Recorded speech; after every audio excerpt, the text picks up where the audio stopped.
Yo, what's good with y'all boys and girls? Welcome back to another video. Now in today's video, I have some pretty crazy stuff to talk about regarding Kiciahook. In this video, I'll be discussing everything and I'll be telling you guys everything that you need to know. So I hope you guys enjoyed this video. If you guys do, make sure to like, sub, comment. And before I talk about Kiciahook, I have to let you guys know I posted a new YouTube short about this shirt that I copped, so make sure to go look at that. But let's just get straight into this. So one day I'm just napping and I wake up to around 100 DMs on Discord all about the exact same thing regarding Kiciahook, but I only looked at one of them, which was from the developer of Zone.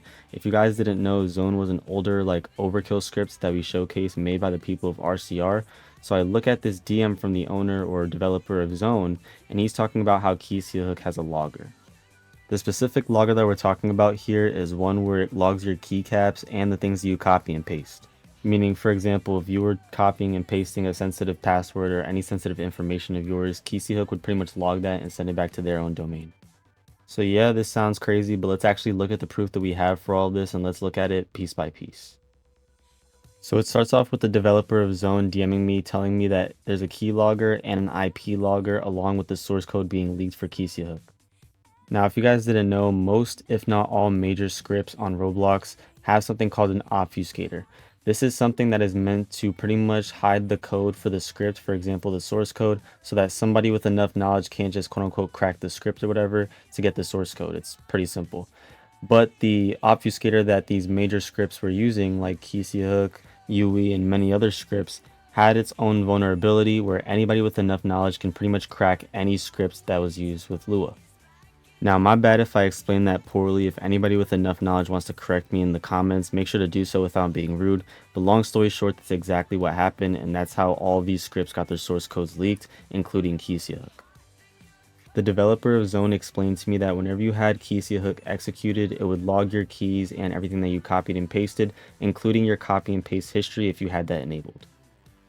Taking one look at this piece of code right here obviously shows that this was actually a keylogger, and as you guys can see, it did log your keycaps, including what you copied and what you pasted while having Kicia executed.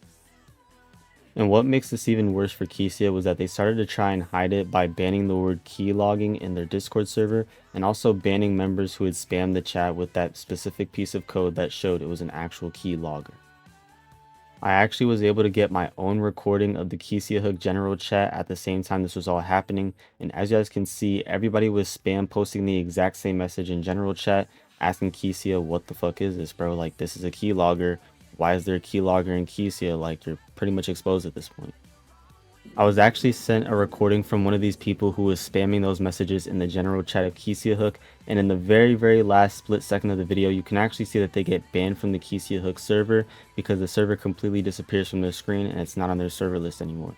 And also the exact same person sent me a screenshot saying that they are quote unquote banned from Kiciahook whenever they try to do the discord.gg/Kiciahook link. Now, if this wasn't bad enough, I'm not gonna lie, one of the mods of the Kiciahook Discord absolutely fucked up with this, but they tried to claim that it was a quote-unquote movement recorder, something that would record your movement keys inside of rivals, like whenever you would do a slide crouch or whenever you would strafe, stuff like that. Once the word of this really bad excuse got around, a lot of people started to send me the exact same screenshot debunking all of this with AI, showing how even ChatGPT explains itself on how this is a keylogger and not a movement recorder. If you look deeper into this screenshot from AI explaining everything, ChatGPT explains to us that it creates an HTTP post request and it sets the destination URL to ddsd.kicia.cc. After that, a whole bunch of modules are made that pretty much copy your clipboard contents and everything that you type on your computer. And then AI suggests that this took passwords, cryptocurrency wallet addresses, API keys, authentication tokens, and other sensitive information. Now, if this could not get any worse for the owners and developers of Kiciahook, they actually put out an official response in their Discord server completely ignoring everything. They only talked about on how they were leaked by their source code or whatever, and they did not talk about the keylogger, not one bit. But yeah, that's pretty much all I have for today's video. I'm going to leave you guys to go in the comments and decide what you think about this entire situation. I hope you guys enjoyed this video. If you guys did, make sure to like, sub, comment, and I'm going to see you on the next one. God bless.